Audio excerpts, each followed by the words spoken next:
এই ম্যাপটা কিসের? ও, মনে হয় কোনো গুপ্তধন। গুপ্তধনের ম্যাপ। ফাইয়াজ, তোর বোরিং সময় শেষ। 10 মিনিট সময়। লম্বা অ্যাডভেঞ্চারের জন্য রেডি হও সবাই। ছোট মামা, মাত্র 10 মিনিট।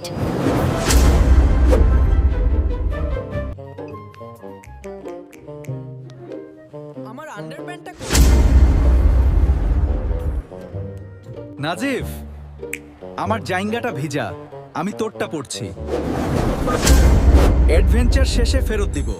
এই, তোমরা কি আমারে নিবা না?